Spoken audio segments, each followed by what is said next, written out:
అందరికీ నమస్కారం. నా పేరు ఉమాదేవి. ఈరోజు నేను విజయానికి 5 మెట్లలోది చదువుతున్నానండి.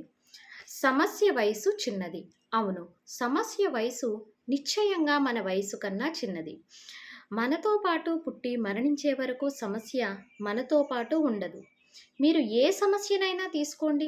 పరీక్షలు, కోర్టు కేసులు, దగ్గర వాళ్ళతో భేదాభిప్రాయాలు, రావలసిన డబ్బు చేతికి రాకపోవడం, అనారోగ్యం, ఆత్మీయుల మరణం, ఇవన్నీ సమస్యలనుకుంటే వీటితో ఏది మనతో పాటు జీవితాంతం ఉండబోవడం లేదు. కెరటం వచ్చినట్టు ఒక సమస్య వస్తుంది.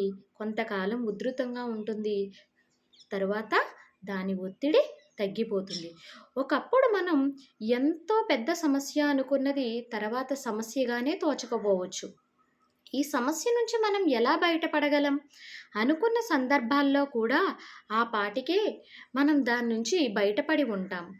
ఒకప్పటి గొప్ప సమస్యే తరువాత ఒక అనుభవంగా మిగిలిపోతుంది.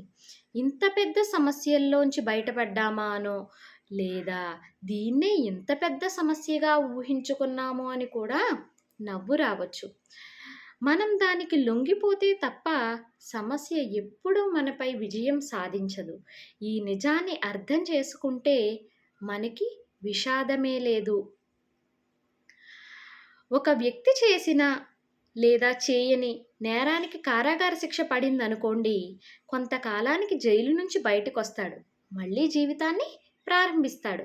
ఆ సమస్య కాల పరిమితి అతను జైల్లో ఉన్నంత కాలం మాత్రమే. జైల్లో కూడా అతడు ఏదో ఒక పని చేస్తూ ఆనందంగా ఉండగలిగితే ఆ సమస్య ప్రభావం ఆ మాత్రం కూడా ఉండదు. జీవితాంతం సంపాదించిన డబ్బంతా షేర్ మార్కెట్లో పోవచ్చు. పాన్ షాప్ పెట్టుకుని మళ్ళీ కొత్త జీవితం మొదలు పెడితే డబ్బు తిరిగి సంపాదించే ఛాన్స్ ఉంది.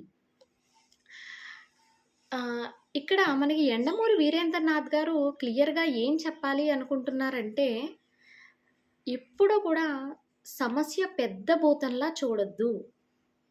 ఈ సమస్య మీకే రాలేదు. ఇదే మొదట కాదు. ఇంత క్రితం కూడా ఇలాంటి సమస్యలు గతంలో కూడా చాలామంది ఎదుర్కొన్నారు. ప్రస్తుతం మీరు ఎదుర్కొంటారు. భవిష్యత్తులో మరికొంతమంది ఇలాంటి రకాలైన సమస్యలే ఎదుర్కోవచ్చు. సమస్యని అతిపెద్ద సమస్యగా చూసి అదేదో ఇంకా ఇక్కడితో మన జీవితం అయిపోయింది అనుకున్నట్టుగా భావించి మీరు మీ జీవితాన్ని పాడు చేసుకోవద్దు. జీవితం అన్నాక సమస్యలు వస్తూ ఉంటాయి, పోతూ ఉంటాయి. మరీ సమాజానికి భయపడి లేదా ఎవరో ఏదో అనుకుంటారని జీవితాన్ని మీరు ముగించకూడదు ఎప్పుడూ కూడా. ప్రతి సమస్యకి ఒక పరిష్కారం ఉంటుంది అని ఈ పారాగ్రాఫ్ మనకి తెలియజేస్తుంది.